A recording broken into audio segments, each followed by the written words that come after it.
Yeah. Okay. I think she owns and started Nebraska Sunrise News.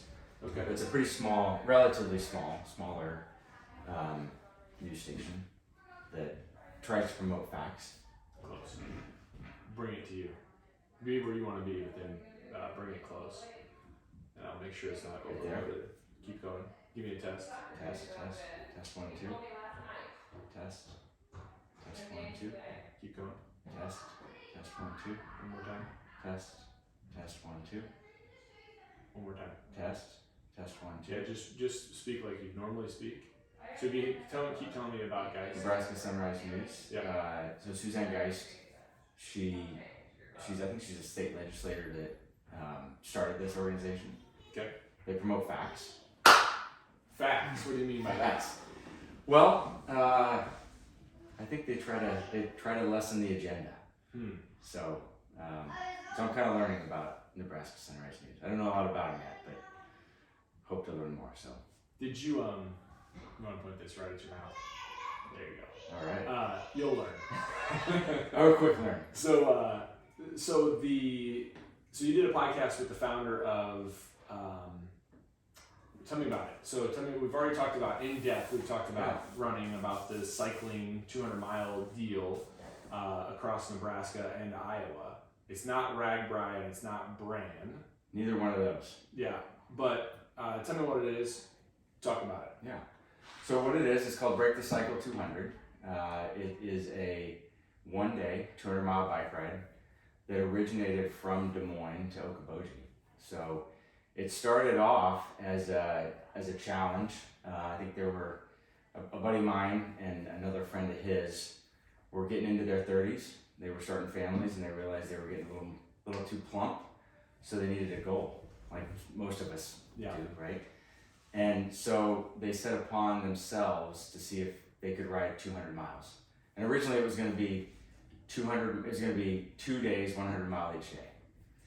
And then at the last minute, Andy, a coworker and a buddy of mine, said, no, we're going to do 200 miles. So they ended up doing the 200 miles, and it sucked. It was bad, but they completed it. Yeah. And it was hard. And when they got what was the thing about 200 miles that made them like, why was that the unachievable goal or the goal they wanted to adhere to? They were both pretty avid cyclists, and 100 miles for a seasoned cyclist isn't that big of a deal. So they wanted to reach a little further. The other thing I think went into it is that Andy and his family have a place in Okoboji, and it's about 200 miles from Des Moines, which is where Andy lives. So I think that was a nice termination point. I think that's kind of how they put it together. But they wanted something that was just out of reach. You know what I mean? Yeah. So something that would challenge them. And so they did it. They accomplished it. I think at year 0 there were 4 riders. Just because they just wanted to achieve that goal. There was nothing else behind it. There was nothing else behind it to start it. Yeah. So it started with fitness. Okay. Fitness. And them noticing their lack of fitness. Yeah. Right? So like us, they started having kids, they'd become more sedentary, and they needed something to reach for. Yeah. So once they realized it could be done, they said, let's do it again, but we really need to make the miles matter, right? We need to find a cause and something we can rally behind. And so about at the same time, so the co-founders are Rocky Vest and Andy McCoy. How I got involved is I work with Andy. Andy and I have known each other for over 15 years. Our history goes back to at the University of Iowa. And so Andy and Rocky were coincidentally at the same time were just kind of learning about human trafficking and how much of an issue it was. And for some reason, the two of them just kind of latched onto that they wanted to raise awareness to fight human trafficking. So they kind of rallied, 4 turned into 8 or 10 in that first year, and they wanted to focus this 1-day 200-mile ride as a means to raise awareness and to raise money for the fight against human trafficking. And so they started with this small group and what was originally called the Okoboji 200. And for a number of years, they called it the Okoboji 200. And then they realized that they needed to kind of expand the footprint in order to make their dollars go a little bit further. They partnered with a group called Venture Expeditions. And Venture Expeditions was a group that partnered with other smaller groups doing endurance events like this just to try to help broaden the footprint. So is it in any way like an organization like Pink Gorilla or they all have some other, it's not just for profit, it's the venture group that you're talking about, they help other smaller groups that are using it to drive nonprofit entities, or do they do like any kind of rides they want to help out with? The venture group was to kind of help them build it out. Okay. Right. And so like get all the certifications for the state so that you can ride on public roads and all that kind of stuff. Because they can navigate that. Yep. And it was they at the time Venture had a platform that they could use, and since then they've kind of branched out even further, and they've partnered with a bigger group called Hope for Justice. And the difference between Venture and Hope for Justice is that Hope for Justice pretty much aligned with their vision of awareness and raising money for human trafficking. So Hope for Justice is a big organization that then they were able to partner with and really build the Break the Cycle brand, if you will. So Break the Cycle is a brand within Hope for Justice. Hope for Justice is kind of this broader organization that has about 500 employees. They have about 30 hubs across the United States, all with the goal to raise money and to raise awareness to fight human trafficking. So they've taken, what's really cool about this is that they've taken, two guys that were sitting on a porch one night and said, do you think you could ride 200 miles? Do you think you could do it in 2 days? Right. And then it morphed into, no, let's do it in 1 day. Yeah. To 2 guys, to 8, to 12, to whatever it is. And now it's, out of Des Moines, the ride that originated out of Des Moines that's still going is anywhere from 50 to 60 riders in that single day at the end of June that go from Des Moines to Okoboji. What's cool about it is they've taken and replicated that model across the country. So they've still got the original ride in Des Moines. They've got rides in Minneapolis, in Nashville, in Dallas, and just this year they'll have a few rides overseas. And so and then kind of where I come in is last year they decided that they wanted to do a ride out of Omaha. And so when they go into a new city, it's important for them to kind of have an anchor, have a person that will organize, right? A man tan, if you will. If you will. Yeah. And so it was interesting because Andy McCoy called me and said, hey, we want to organize this ride out of Omaha, and would you be willing to help us get it off the ground? And I was like, yeah. And it was an easy decision for me because about 5 years ago, after hearing Andy talk about this and never really seeing it in person, a few of us from the office loaded up on that Friday at the end of June, got in a truck and followed them on their journey. So how they do this is that they start at 5 o'clock in the morning. They start out of Des Moines. It's dark, and they stop about every 25 miles or so. Hydrate, get nutrition. The stops are quick, like 10 minutes, and then they're on their way. And we thought it would be cool just to follow them, just to see. And it was eye-opening. I mean, you see the truth, like the suffering that they do, right? That they go through for 1 day with this bigger picture in mind of raising awareness and raising money for this fight that unfortunately a lot of people don't know really exists, or they've heard about it, they've seen it in movies, but they don't know that. I mean, this is happening in Omaha. It's happening in Lincoln. Well, that's the interesting part to me, and you and I discussed this a little bit, and it's actually one of the things that are anticipating or actually has occurred recently is, obviously we think about trafficking that occurs from South America across the United States border. A lot of times we don't think about the trafficking as trafficking, but a lot of trafficking occurs that way. Yeah.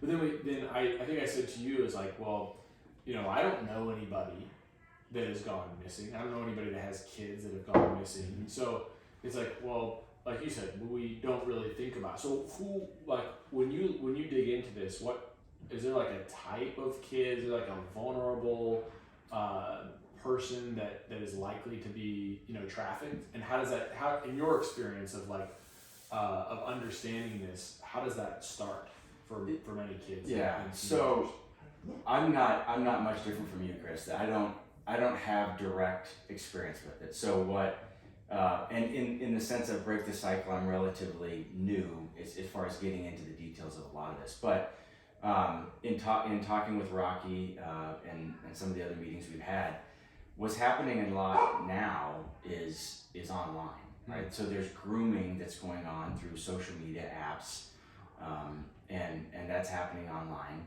and then there's, I think stereotypically people think kids are getting picked up at truck stops and then they're vanishing, right?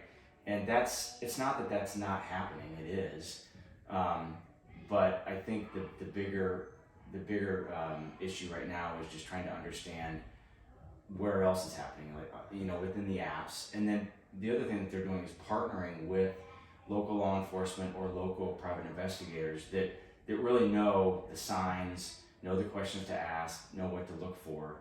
Because I don't know, Rocky doesn't know, but what we're trying to do is provide a platform that can raise the awareness, that can raise money to help fight the cause, that help fund the professionals that know what to do. Right.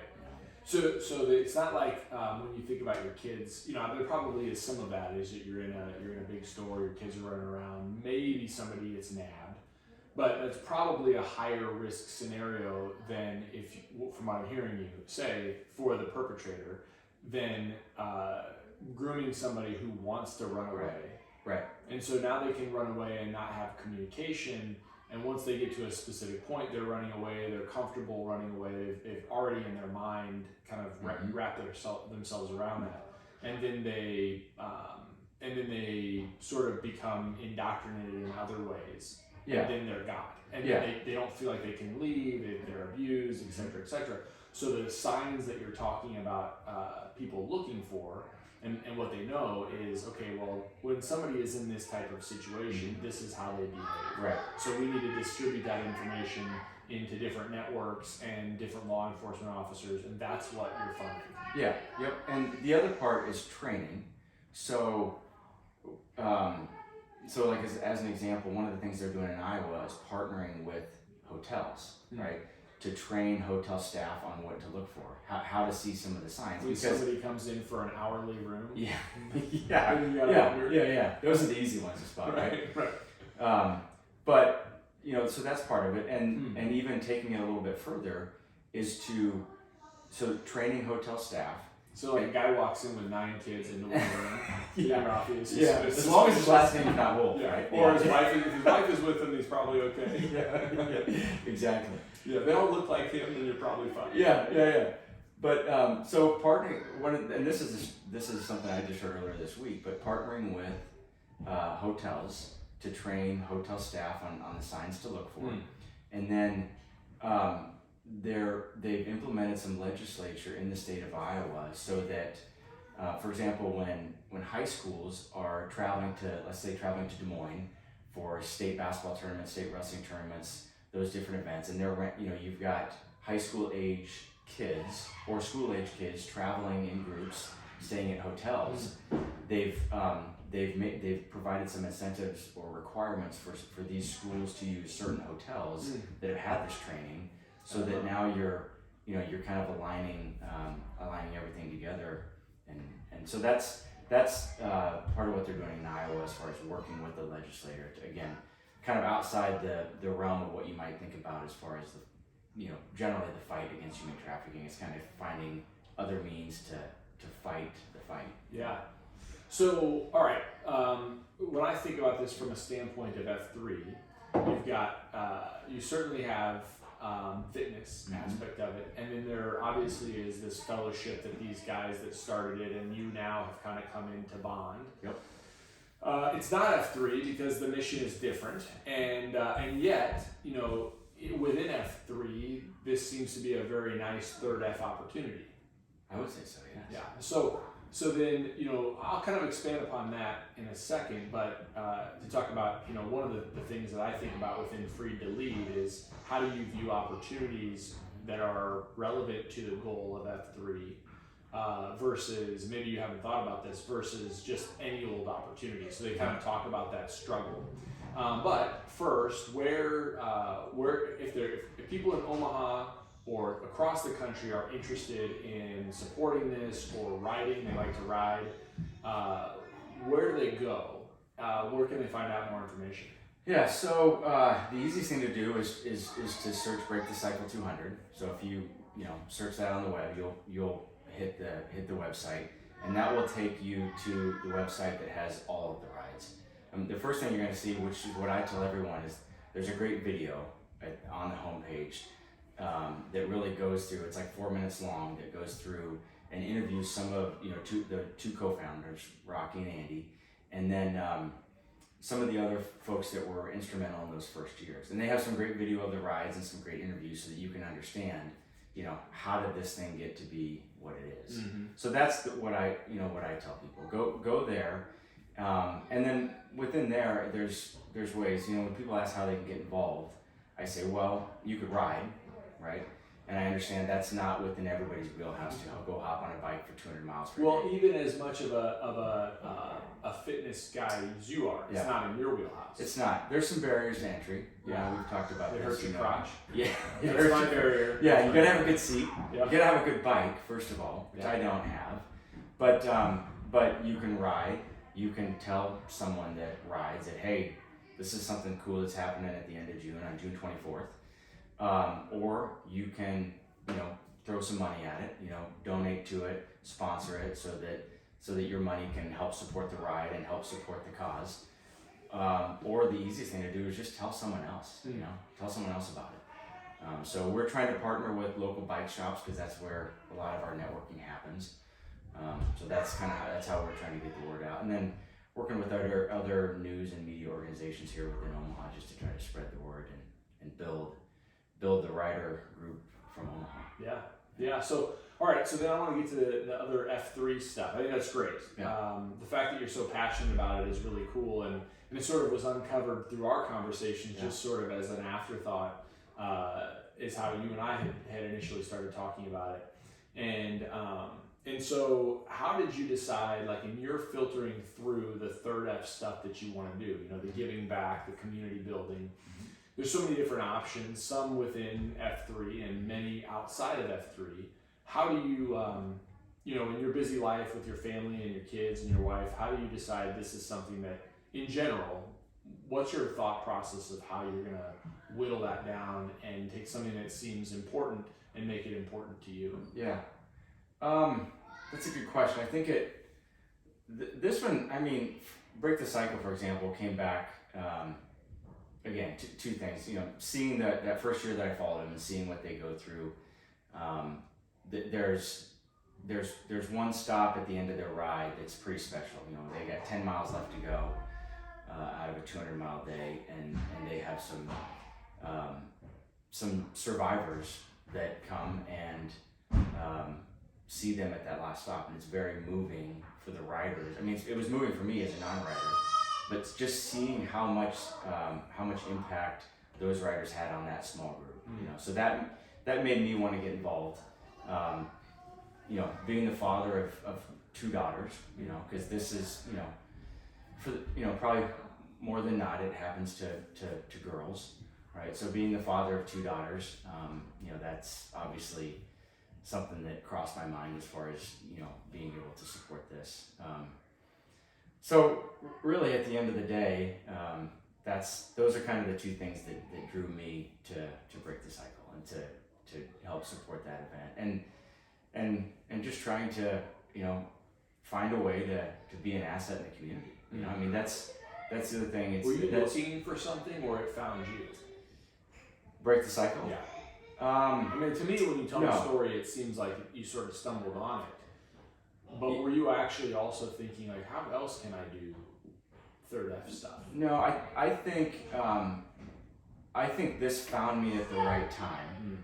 Similar to F3. Yeah. When this opportunity came to try to help lead the Omaha contingent of this was, shortly after my F3 journey started. So, at the same time I'm getting, into F3 and trying to understand, hey, I need to be more involved in the community, right? Be a leader in the community, be an asset. And they kind of just came together at the same time. And this, whether it was a light bulb going off or somebody just asking the question I needed to hear at the time, hey, will you help? Will you do this? Yeah, hell yeah, I'll do it. Yeah. So, of late, we've been spending a lot of time together and, on runs and having a lot of good conversation. And it's just really, especially the climate that we've been in the last 2 years, right? Really makes you stop and think, where do you want to be? Like, where do you want to align yourself? How can you make a difference, in your home and in your community? And so that's the thought process that I try to go through when opportunities like this come up, whether it's this or whether it's other third F opportunities. That's what I try to focus on. Yeah, that's cool. So then tell me a little bit about, I think listeners might want to hear, you've got some pretty, I would say you've been through some things in your life that are kind of gut-wrenching that many of us wouldn't have to go through. Yeah. And so I know I didn't tell you that we were going to talk about this, but I think it's an interesting story because it's sort of one of these freak things that happen. In fact, the first time I had ever heard about necrotizing fasciitis, you said it right. So yeah, well, I'm a doctor. You can trust me in some things. When I heard about it the first time, I think I was watching like one of these like Discovery Channel things that a guy stubbed his toe on an old toothpick, and he sort of picked it up. And I was probably in high school or something like that when I watched the show. And it was like, holy cow, like, and in my mind, every time I step on something, I'm like, oh no, this is a toothpick. So anyway, it's kind of weird to encounter it, but that's sort of the same thing. Tell me about the story of your necrotizing fasciitis and then kind of how that, if it impacted you in a greater way. Yeah. Yep. So necrotizing fasciitis. So if the non-scientific term would be a flesh-eating bacteria, and that's usually what I tell people when they ask. And I get the question more often in the summer because I have to wear a compression sock. I should say I get to wear a compression sock. You get it when you get to go run. So when I was in college, I was a sophomore in college. It was 2 weeks before my 21st birthday. I was in the National Guard at the time, and I happened to be on a drill weekend. Okay, and so I came home from drill one night. And that doesn't have anything to do with it, but I just remember that in my mind. I came home from drill one night, I went to sleep. I woke up the next morning, didn't feel right. I had really, almost like flu-like symptoms, just a high fever. And over the course of that weekend, it didn't get any better. And so throughout the course of, 2 or 3 hospital visits, within that time, emergency room visit, family physician. I get to the point where I'm sitting. So at the time I was in Iowa City at the University of Iowa. I had gone from a local hospital in Iowa City, a couple of ER visits. They didn't know anything. There wasn't anything present that showed. And you don't recall being injured or anything like that? No, I don't. That's the strange thing. Oftentimes it's like what you described, Chris, that there's some event that happens or cut or something. I don't recall anything like that. So I get seen by a couple doctors. They test me for spinal meningitis because that was, relatively common being in college. Yeah. Spinal tap, which I don't remember. You don't remember? Just kind of out of it, And spinal tap, back to my apartment. And still up to this point, there was nothing present on the exterior that showed anything like flesh-eating bacteria. So they weren't able to localize anything other than you just didn't feel good. Right. Yeah. Not within like the first probably 24 hours. Well, that's weird because like you must have really not felt well. Yeah. For you to seek the care of 3 different people within 24 hours. Yep. I mean that I don't know, man. That's I'd have to be pretty sick. So from a Friday night to like a Sunday night, a Right. couple ER visits, same ER, a couple different doctors. But were you throwing up or fever or what? Just How did fever. you know Just it was so bad? just fever. Fever was the main thing, you know. And so I ended up, at the time, my uncle was a physician in Fairfield, about 45 minutes south of Iowa City. So on Sunday night, I go see him, and they admit me to the hospital in Fairfield, and they run some more tests, still nothing, and by that time there did start to be that, I think it was that night, I think it was Sunday night, Monday morning, there did start to be some redness around my leg, right? So they were thinking at first, well, maybe it was, I don't know, maybe it was some crazy side effect from the spinal tap, I don't know, you know, and so, but what they started doing on Sunday night was marking the redness. So the redness started down to my ankle, and then it just slowly crept up my calf and up into my knee, and they kept marking it, right? And so and you've got this small town family physician, right? Not my uncle, but a cohort of his, and I remember him. So they put me in the hospital. They admitted me overnight. I stayed overnight, and I remember him coming in, and I think it was on Monday morning. It was just one night, but I remember the door opening. Like it's like 5 o'clock in the morning. He busts in, and his name was Dr. Bauman, and he comes in. He's like, "All right, here's the deal. I don't know if this is what it is, but by the book, it looks like this could be a flesh-eating bacteria." He said, "I don't know, and if it is that, I can't treat you." So just blatantly honest, and so he says, "I'm going to send you back up to Iowa City, but go to the University of Iowa Hospital when you get there." And so I get there, and still. So he didn't send you in an ambulance. He sent you just by your car. yeah. Yep. And He was over his skis. He was over his skis, and he was probably a day too late over his skis. Maybe. And that's why he barged in. He probably had a conversation with somebody. And Or they're with like, "You himself. gotta get this out of here." Yeah. We'll never know. Yeah. But we can, for one thing, we can be thankful, looking back now, that at least he was honest with us and with himself, that, hey, I ain't got it. Yep. You know. So. And that, sometimes, honestly, in healthcare, you're managing uncertainty all the time. Yeah. And even really great physicians, they're trying to say, look, this is, when you see something come in, there's the common stuff, and then there's the stuff you have to be aware of that's very uncommon, but you just have to keep it in the back of your mind. And so you're like, well, it's probably not that, but we know that we're going to manage it this way. And if it doesn't follow this normal course, then we might still think about this and maybe manage it a little bit more. And, oh man, okay. And that's probably what he did. Oh, It's yeah. like, Yeah. all right, we're going to give you IV antibiotics. We're going to, check your spinal tap. We're going to check this. And it's like, everything's coming back fine. Okay, it's still pointing more to this. Out of here. Yeah. Anyway, but so I think that's pretty normal. Right. Actually, it's more normal than you think. And it's funny you say that, because that's, even when we got to the university hospitals, we saw some of that. So when I get to the University of Iowa Hospital, I get seen, I think it was probably by at least 3 other doctors, right? All of them come in. No, and by this point, they were diagnosing it as cellulitis, which is relatively easy to treat, right? And so if it was 3, the 3rd doctor comes in, and he's like, "I'm pretty sure it's cellulitis, but there's one guy I want to take a final look at this." So this guy comes in, his name was Dr. Keeley, and Dr. Keeley comes in, and at the University of Iowa hospitals, they treat necrotizing fasciitis in the burn unit just because of all the skin grafting and the debriding and things that they have to do. So Dr. Keeley comes in, and my wife now, girlfriend at the time, and my mom could probably tell the story better because they were in the room.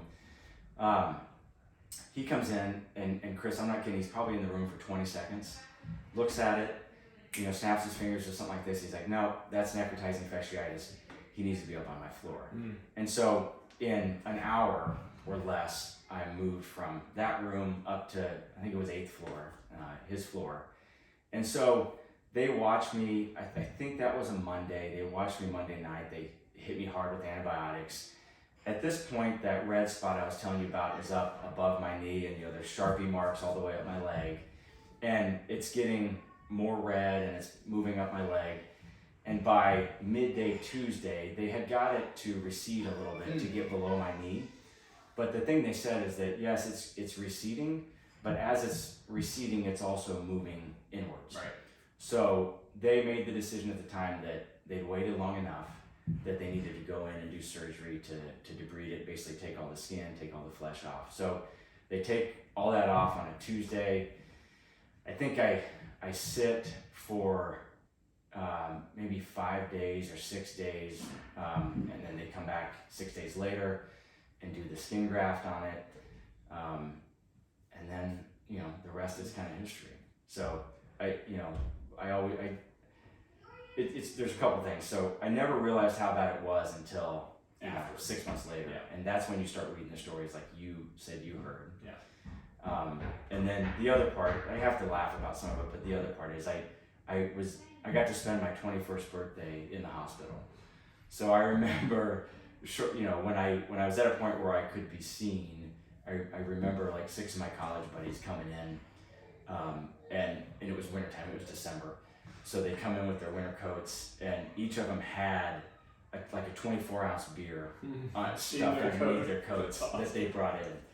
And so, so that's kind of that's one of the longer versions of the story. But 2 weeks in the hospital.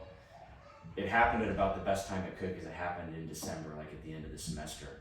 So I went home for Christmas break, did some pretty hard PT and rehab, and was able to return back to school that January, that next winter, or the end of January semester. When there's a lot of things that you think about. We've talked about in terms of from the last couple years about mortality and how do you manage being in a situation where can you accept your own mortality. Mm-hmm. Did you have any? Because generally speaking, when you have necrotizing fasciitis, you are close. Yes. You're close to the edge. Yeah.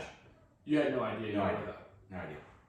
So did that, in hindsight, reflecting on that 6 months later, did it give you any insight, or you just never realized it, so you couldn't wrap your mind around the fact that you were very close to death's door?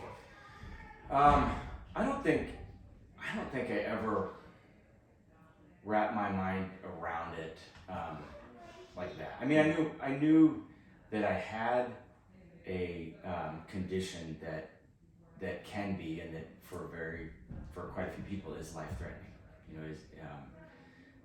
Everything that I had read, everything that I had heard is that if you getting it on an extremity is your best case. Yeah. But I didn't know what necrotizing fasciitis was before December of 2000. Right. It just underscores, the thing that I think it underscores is like, there's nothing you did. You're going about your business. Yeah. You're going to bed. It's not like you cut yourself and didn't clean it, it's just like it just kind of highlights this idea that we are mere mortals, and we are here at the leisure of the Lord, right? Yeah. Like absolutely. Just we're serving at the pleasure of Jesus, and so it's like just like that. I mean, Matt, there you go. This is your lot, and for whatever reason, you decided not to take it to that point. It's just kind of like one of those things that I think over the last couple of years as a society we've toiled with let's take all of these measures to avoid, right? And I'm not trying to make a political statement, but just like it's very fresh is that there are certain reasonable measures that a person would take to try to avoid death, right? Yep. But then there are other measures that are probably not as reasonable that are the risk to benefit ratio. You can't just completely eliminate risk in all of our life. Right.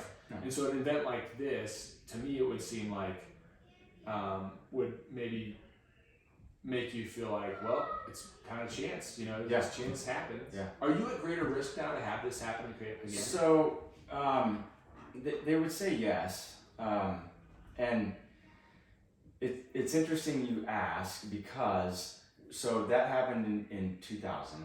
I moved to Omaha in 2005, and right after I moved to Omaha, I had a little bit of a scare that was similar. I had some similar characteristics in.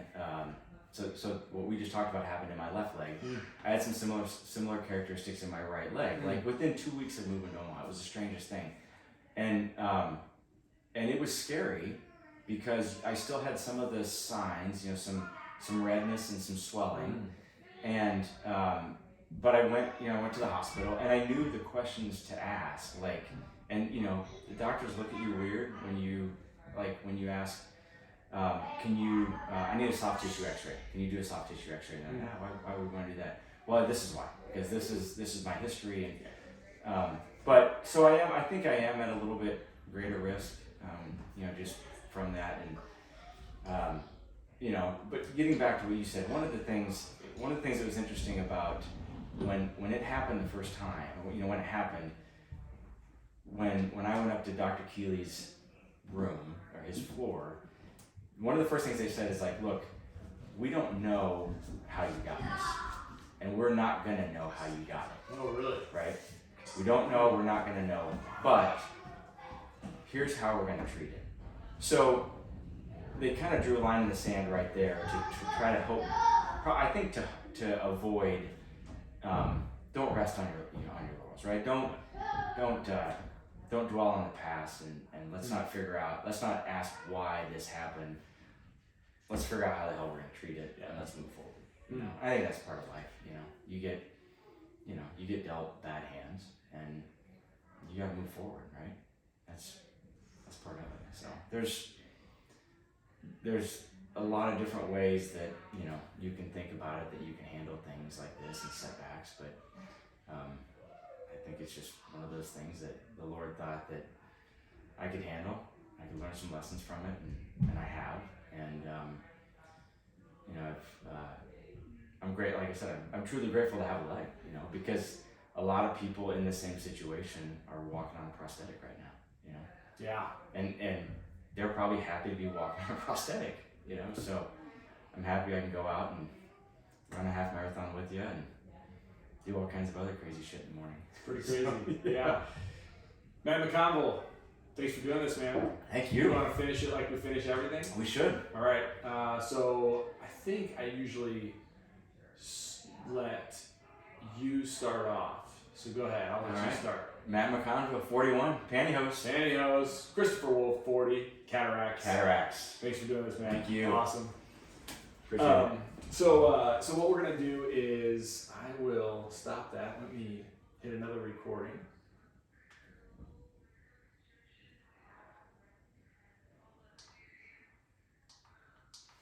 Hello and welcome to the Crystal Podcast.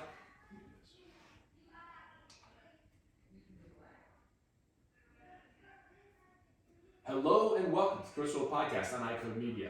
Today I had a great conversation with my good friend Matt McConville about his work with.